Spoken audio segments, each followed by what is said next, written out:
Topic है बहुत ही interesting है और इसका नाम ही बहुत इंटरेस्टिंग है। Parenting is art. आर्ट का मतलब उस चीज को हम सीख सकते हैं, लर्न कर सकते हैं, जान सकते हैं। और हम में अगर वो आर्ट नहीं है, मान लीजिए मेरे को आज पेंटिंग नहीं आती है तो मेरे को लेकिन आर्ट सीखने का शौक है और मैं अच्छा आर्टिस्ट बनना चाहता हूँ, तो मैं उसको सीख सकता हूँ, उसकी प्रैक्टिस कर सकता हूँ। वैसे ही बहुत सारे लोग मानते हैं अरे पेरेंटिंग की तो कोई बुक होती नहीं है, पेरेंटिंग खुद ही सीखी जाती है। हमारे पेरेंट्स ने कौन सा हमें पैदा किया था, मतलब सोच के समझ के। और कोई भी पेरेंट होते हैं, अगर आप इमेजिन कीजिए दोस्तों, जस्ट इमेजिन, और आप सभी लोग पेरेंट्स हैं और मैं भी दो बच्चियों का पिता हूँ। जब हमारी शादी होती है तो हमारे खुद की बहुत सारी स्ट्रगल्स होती है, हमारी जॉब की, हमारी करियर की। हमें एक अपने कंपेनियन के साथ में, अपने साथी के साथ में सेट होना होता है लाइफ के अंदर, उसके साथ मैचिंग होनी होती है। और तुरंत ऐसा एक समाचार मिलता है आप पेरेंट बनने वाले हो। तो दैट्स समथिंग एकदम से आपके ऊपर टूटता है, जैसे होता है ना, एकदम से रिस्पॉन्सिबिलिटी है जिस चीज के प्रिपेयर्ड ही नहीं हो आप। लेकिन पेरेंटिंग एक आर्ट है। हम पेरेंटिंग में, आर्ट में क्या कुछ गलतियां करते हैं, बिल्कुल करते हैं। पेरेंट में हम जब हम कुछ सीखते हैं तो गिरते हैं, फिर संभलते हैं और फिर हम धीरे धीरे प्रो बनने की कोशिश करते हैं। और हमें अगर ये लगता है पेरेंटिंग सीखी जा सकती है, पेरेंटिंग में हमारे अंदर कुछ कमी है, तो हम उसको इम्प्रूव कर सकते हैं, इम्प्रोवेशन कर सकते हैं। लेकिन हमें लगता है हम तो परफेक्ट है, हमें तो हमारे माँ बाप ने ऐसा ही पाला था। अरे हमारे साथ भी ऐसा होता है, ऐसा ही हो जाता है, बच्चे अपने आप पल जाते हैं। तो कहीं ना कहीं हम लोग कहीं ना कहीं इस बात में धोखा खा रहे हैं और कहीं ना कहीं हम अंधेरे में जी रहे हैं। हमें ये लग रहा है हम अपनी रिस्पॉन्सिबिलिटी से भाग रहे हैं, मैं तो ये बोलूंगा। आइदर आप चूज मत कीजिए पेरेंट बनना। अगर आपने चूज कर लिया है, आपने नहीं चूज किया, पेरेंट नहीं बनना चाहते, दैट्स वेरी गुड, बहुत बढ़िया। आपने एक आत्मा को, एक जीव को धरती पे लेके आने की रिस्पॉन्सिबिलिटी है, वो नहीं ली है, तो वो आपकी चॉइस है। कॉन्ग्रेचुलेशन टू यू, बहुत अच्छा है, मैं आपको मुबारकबाद देता हूँ। लेकिन अगर आपने चूज कर लिया है that you are going to a parent, आपके बच्चा हो गया है, नाउ उस बच्चे को भगवान ने, उस सृष्टि ने आपके लिए चुना है और आपको उस बच्चे के लिए चुना है। अब आप उस बच्चे को बेस्ट लाइफ कैसे दे सकते हो, बेस्ट कैसे बना सकते हो, बेस्ट आपको उसको लाइफ के जो सुख है, सुविधा है, खुशी है, एक्सपीरियंस है, वो कैसे दे सकते हो, उसके बारे में आज की सारी वार्तालाप लगेगी। हम लोग कहाँ तक पहुंचेंगे ये मुझे मालूम नहीं है, यहाँ तक हमारे सेशन की गहराई होगी आज, तो हम वहां तक जाएंगे आज। और ये डिपेंड करता है आपके क्वेश्चंस के ऊपर, आपकी कितनी क्यूरियोसिटी है, आप कहाँ तक अपने आप को इम्प्रूव करना चाहते हैं। और आज के डेट में, आज के दिन में जितने लोग आज सेशन में जुड़े हुए हैं, मैं सबसे निवेदन करूंगा अपने आप को अनम्यूट कीजिए। हम आपके जो वीडियो है उसको ऑन करेंगे, आप क्वेश्चन पूछिए, हम उस क्वेश्चन का आंसर देने की कोशिश करेंगे। मेरे पास बहुत सारी बातें हैं बताने को। पेरेंटिंग के ऊपर मैं इतना बोल सकता हूँ, सुबह से लेकर शाम तक पेरेंटिंग इज फन का वर्कशॉप होता है। हम लोग सुबह 8 बजे स्टार्ट करते हैं, शाम को 8 बजे खत्म करते हैं। सिर्फ दो बातों से बात शुरू करना चाहूंगा। जब बुढ़े हो जाओगे, सभी बुढ़े तो होंगे होंगे हम लोग, ऐसा तो नहीं है हम बुढ़े नहीं होंगे, ये तो हमारा गोल है ही है भी हम एक उम्र में आएंगे। तो लोग आपसे दो ही क्वेश्चन पूछेंगे उस समय, तीसरा क्वेश्चन नहीं पूछेगा कोई आदमी। ये नहीं पूछेगा आपके पास कितनी गाड़ी हैं, आपका बंगला कितना बड़ा है, आपके कितने खेत खलिहान है, आपका बैंक बैलेंस क्या है। क्योंकि तब तो आपकी जर्नी रिवर्स में शुरू हो जाती है, आपको कहीं और पहुंचना होता है उसके बाद। ये सब चीजें जो होती है वो 60-70 एज तक मैटर करती है, बंगला, गाड़ी, घोड़ा, सब चीजें। आपके दो क्वेश्चन मोस्ट इंपॉर्टेंट रहेंगे और दोनों के क्वेश्चन के आंसर आपके सही यस आए तो आप मान लीजिए आप लाइफ में सक्सेसफुल है। अगर आपका नो में आया तो आप फेलियर हो, सिंपल सा फंडा यही है। पहला क्वेश्चन ये आएगा, आपकी हेल्थ कैसी है। अगर आप बोलोगे चकाचक फैंटास्टिक, बहुत बढ़िया, एकदम दौड़ सकता हूँ, सुबह उठता हूँ 5 बजे 6 बजे, सब कुछ हजम कर सकता हूँ और खुश हो, हेल्थ का मतलब खुश है और आपकी हेल्थ एकदम बढ़िया है, तो आपने 50% मार्क्स ले लिए आपने। तो एग्जाम में आप लगभग पास के पास पहुंच गए। अगर आपने बोला अरे चल रहा है, डायबिटीज है, हाइपरटेंशन है, ये है, घुटना दर्द करता है और बच्चे, ये जिंदगी परेशान कर रही है, ये यहाँ से परेशान हो, यहाँ से परेशान हो, तो मान लीजिए वहां पे आपका फेलियर स्टार्ट हो गया। और दूसरा क्वेश्चन जो मोस्ट इंपॉर्टेंट है, आज के टॉपिक से रिलेटेड है, वो ये क्वेश्चन है, आपके बच्चे कैसे हैं, वो क्या कर रहे हैं। अगर आपका आंसर ये आया भैया सेट है, खुश है, बढ़िया है, तो आपने जिंदगी का एग्जाम पास कर लिया। और अगर ये बोल दिया, अरे मैं तो बहुत दुखी हूं उनसे, अरे कोई रिस्पॉन्सिबिलिटी लेता नहीं है, अरे वो तो ऐसे हैं वैसे हैं जैसे हैं तैसे हैं, तो ये मान लीजिए तो आपका फेलियर का एक पॉइंट जो है 50% आपका कट गया। तो अभी आपके हाथ में है, आप अपनी सक्सेस के ऊपर, लाइफ की सक्सेस के ऊपर कहाँ पहुंचना चाहते हैं। तो ये दो पॉइंट्स के ऊपर है। एक पॉइंट के ऊपर तो हम स्पिरिचुअल डॉक्टर के ऊपर जो हेल्थ वाला है पॉइंट, उसके ऊपर बहुत बात कर चुके हैं। हमारे लगभग 60 सेशन सिर्फ हेल्थ के ऊपर हो, या हमें मेंटल हेल्थ कैसी कर सकते हैं, फिजिकल हेल्थ कैसी कर सकते हैं, कैसे हम डिजीज से बच सकते हैं। जो 50% वाला बात है, तो हम आज उसको कंप्लीट करने की कोशिश करेंगे। और मैं ओपन हूँ आप सबके क्वेश्चंस के लिए, आप सबके शेयरिंग के लिए। और ये सेशन कहाँ तक जाएगा, कहाँ तक डेप्थ है इस सेशन की, ये आने वाले कुछ मिनट्स हम बता देंगे। तो whoever want to ask any question, any sharing, everyone is welcome. Yes, Alka ji. Hi. Hi, Alka. Hello. Good morning, sir. Very good morning. Sir, you started on the right note and I want to take it up from there. मुझे खुद भी लगता है कि जैसे हम as an individual खुद ही work in progress है, हमारे ऊपर अभी भी अपने ऊपर काम चल रहा है। हम हर दिन लर्न कर रहे हैं। सो उसमें जब एक बेबी आ जाता है तो हमारी प्लेस कहाँ रह जाती है? And I am asking more like a mother, because जो मैंने अभी फील किया है, सबको लगता है कि सब कुछ मदर को करना है, मदर की रिस्पॉन्सिबिलिटी है। So where do I find time for myself? Because sleeping cycle तो रहता ही नहीं है, खाने पीने का भी साइकिल नहीं रहता। तो उसके बीच में वो मेडिटेशन का एक आवर निकालना ना, वो भी बहुत ही ऐसे लगता है मैंने किसी से रेंट पे लिया है time. So I am asking my mother और my husband to take care, and again the back of mind चल रहा होता है कि उसे भूख तो नहीं लग रही होगी या फिर वो उठ जाएगा। And sometimes there are moments कि जब बच्चा रो रहा होता है, you want to help but you do not know what to do, and वो फिर पूरा दिन उसी चीज में निकल जाता है। So at the end of the day ऐसा फीलिंग आती है कि मैंने क्या किया आज। ब्यूटीफुल क्वेश्चन अलका जी, बहुत सारे लोगों का क्वेश्चन होगा और तुमने उन सबके बिहाफ पे पूछा अलका जी आपने। और ये क्वेश्चन का आंसर अगर बोलूं, इतना इजी नहीं है और बहुत इजी है। दोनों चीजें हैं इसमें, अगर हम इसको ध्यान से समझे और इसको डेप्थ में जाने इस चीज को। जब बच्चा आता है तो हम सोचते हैं हमारे लिए टाइम कहाँ बना है। हमें लगता है, एक बात अलका जान लेना आप, हम पेरेंट कब बनते हैं, हमारी एज एज ए पेरेंट कब होती है? जिस दिन बच्चा हमारी लाइफ में आता है, वो हमारा as a parent first day होता है लाइफ का। तो बच्चा हमें पेरेंट बनाता है। और पेरेंटिंग के सिर्फ वो क्षण आपके लिए ऐसे पीड़ादायक नहीं होते, या आपकी जो लॉस होता है वो नहीं होता जब बच्चा गर्भ में होता है। वो 9 महीने, स्पेशली लास्ट के 3-4 महीने होते हैं, वो भी एक तरह से बहुत ही आपके केयरिंग वाले होते हैं, जब आपको पूरा केयर करना पड़ता है और हर समय आप वहीं पे सोचते हैं उस बच्चे के बारे में। यस। तो उस समय पेरेंटिंग में तो ये बोलता हूँ, पेरेंटिंग तब स्टार्ट नहीं होती जब बच्चा दुनिया में आता है। पेरेंटिंग तभी से स्टार्ट होती है जब बच्चा आपके गर्भ में होता है।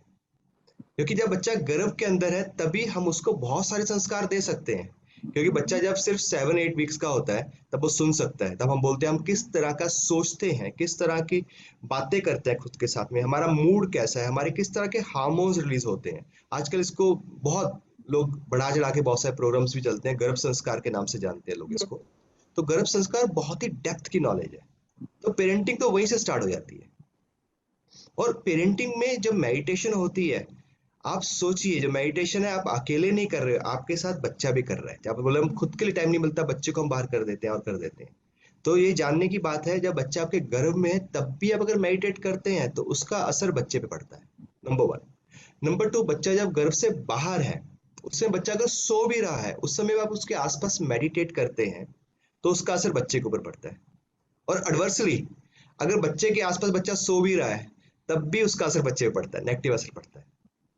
तो बच्चे की साइकोलॉजी है, बच्चे का ब्रेन है, बच्चे की हैबिट्स है, बच्चे के एटीट्यूड्स हैं, वो गर्भ से लेके जब तक बच्चा 5 साल का होता है उसका 80% पर्सनैलिटी बन चुकी होती है। अब मदर बोलती है मेरे को खुद के लिए टाइम नहीं मिलता है, ये एकदम सही है। क्योंकि उसका स्लीप साइकिल जो होता है वो एकदम डिस्टर्ब होता है। क्योंकि जब वो गर्भ में होता है वो एमनियोटिक फ्लूइड के आसपास, उसके आसपास है। तो जब भी हम चलते हैं तब बच्चा सो रहा होता है कि एमनियोटिक फ्लूइड उसके लिए झूले काम करता है। और जब आप सोते हैं तब वो जाग रहा होता है कि उसको झूला नहीं मिल रहा। अभी वो दुनिया में आ गया तो आपके स्लीप साइकिल से एकदम उल्टा है वो। जब आपको सोना है रात को तो उसको जागना है, जब उसको जागना है तो उसको सोना है उस समय। तो इसको लगभग 40 डेज लगते हैं ठीक होने में। उसके बाद बच्चे का स्लीप साइकिल ठीक हो जाता है। लेकिन अगर आप ध्यान से देखें उस चीज को, पेरेंट जब बोलते हैं, पेरेंट का मतलब मदर नहीं होता है। ये बात समझनी हमारी फैमिली को, मेल्स को बहुत जरूरी है। पेरेंट का मतलब मदर नहीं होता है, पेरेंट का मतलब होता है बोथ द पेरेंट्स, दोनों माता पिता। दोनों की क्या रिस्पॉन्सिबिलिटीज है, वो बच्चों को कितना बात कर रहे हैं, कितना खिला रहे हैं, कितना टेक केयर कर रहे हैं। ये नंबर वन हो गया। यहाँ पे मदर्स होती है ओवर बर्डन हो जाती हैं, क्योंकि हमारे समाज में क्या समझाया जाता है। मैं तो बिहार में एक बार गया, तो मैंने अपनी बेटी को उठाया हुआ था, तो वहां पे एक अम्मा थी, मेरे को अम्मा बोलती है, अरे मर्द हो के बेटी को उठा रहा है, अरे बीवी को देना। अरे मैं क्या बोला, मेरा बच्चा है भैया, किसी और का थोड़ी है। तो कई कल्चर्स में मेल्स को रिस्पॉन्सिबिलिटी लेने से रोका जाता है। तो समय बदल गया है, तो मेल्स को भी उतनी ही रिस्पॉन्सिबिलिटी लेनी पड़ेगी, फादर्स को उतनी रिस्पॉन्सिबिलिटी लेनी पड़ेगी जितनी रिस्पॉन्सिबिलिटी मदर्स की है।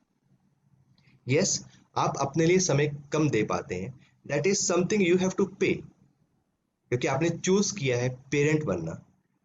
थर्ड, मैंने बहुत सारे पेरेंट्स ऐसे देखे हैं, क्योंकि पुराने जमाने में क्या होता था, आदमी के 7-8 बच्चे होते थे, तो बच्चे अपने पल जाते थे, टेंशन नहीं होती थी, ज्वाइंट फैमिली होती थी, बच्चे अपने पल जाते थे, अरे इतना टेंशन भी नहीं होता था। मेरे को खुद को याद है, बीइंग ए डॉक्टर, जब मेरी बेटी की आंखों में थोड़ा सा ऐसे स्पॉट नजर आया ना, तो तुरंत मेरी वाइफ बोली चलो आई स्पेशलिस्ट के पास। उसकी पॉटी का कलर चेंज हो गया, चलो पीट्स के डॉक्टर के पास। तो हम पूरी एनर्जी एक बच्चे पे दे देते हैं, और बच्चों को तो हम मतलब पूरा टाइम ऐसे देते हैं, उसको नहीं भी खाना होता ना तब भी खिलाते हैं उसको, भैया खा ले बेटा खा ले, उसके पीछे पड़े रहते हैं, उसकी कोई इंडिपेंडेंस नहीं है, उसकी कोई चॉइस नहीं है। तो ये सब चीजें मिक्स होके हमें ये बताती हैं कि बचपन से ही हमें बच्चे को थोड़ी सी इंडिपेंडेंस देनी है, मदर फादर को दोनों को रिस्पॉन्सिबिलिटी लेनी है, और साथ साथ हमें सिर्फ सब कुछ बच्चे के ऊपर नहीं लौटा देना है, हमें अपने ऊपर भी काम करना है। क्योंकि बच्चे जब बड़े हो जाएंगे, साइकोलॉजी बोलती है, वो हमें आइडेंटिफाई करते हैं, जिस तरह के हम हैं बच्चे वैसे ही होंगे। बच्चे वो बिल्कुल नहीं करते जब बोलते हैं अरे बेटा अच्छा बन जाओ, अच्छे मैनर्स ले आओ, ये करो वो करो।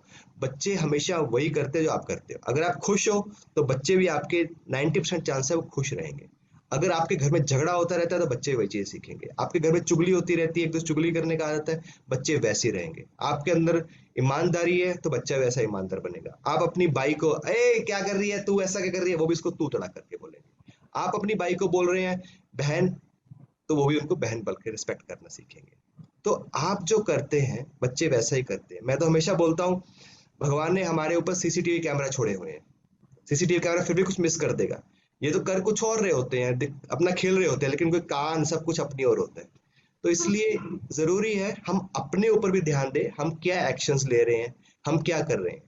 मैंने अपनी बेटी को मेडिटेशन नहीं सिखाई, बड़ी बेटी को, लेकिन पता नहीं कब से वो 2 साल की 3 साल कब कब से ये कर रही है। तो एक दिन भी ऐसा नहीं गया जब वो रात को मेडिटेशन किए बिना सोई हो। बाई चांस हम कहीं बाहर से आ रहे हैं, गाड़ी में उसकी आंख लग गई, तो वो रात को 1 बजे उसकी आंख खुलेगी ना, तो उठेगी और ऐसे करके बैठ जाएगी, ओम नमः शिवाय ओम नमः शिवाय। और क्योंकि उसने हमें देखा हुआ है भी, मेरे माँ बाप जो है मेडिटेशन किए बिना ऐसे रात को बैठते हैं। उसको पहले पता भी नहीं था क्या करते हैं हम लोग, तो धीरे धीरे उसने कुछ मंत्र सीखे, कुछ ऐसा सीखा, उसको उसका मतलब भी पता नहीं है, लेकिन वो सीख देखती है और करती है। तो इसलिए ये जरूरी है अपने ऊपर काम करना, अपनी पीस ऑफ माइंड के ऊपर काम करना, अपनी हेल्थ के ऊपर काम करना, तो बच्चे वैसे के वैसे बन जाएंगे। यस, मदरहुड में जो फर्स्ट ईयर होता है थोड़ा सा हेक्टिक होता है, and we choose to be like that. भगवान ने हम सबको, गुरु नानक, कृष्णा, राम, हमारे घर में जीसस पैदा किए हुए हैं,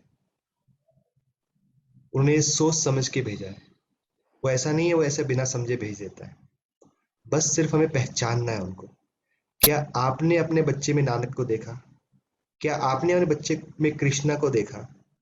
या आप अपने बच्चे को सिर्फ यही बोलते हो तू तो गधा है, खोता है, बेवकूफ है, तेरे को पता ही नहीं है? या भगवान के ऐसे बोलते हो हे भगवान ये आइटम मुझे क्यों दे दी है? तो अपनी पेरेंटिंग में सिर्फ इतना देखना, आप कौन से शब्द यूज करते हो अपने बच्चों के लिए।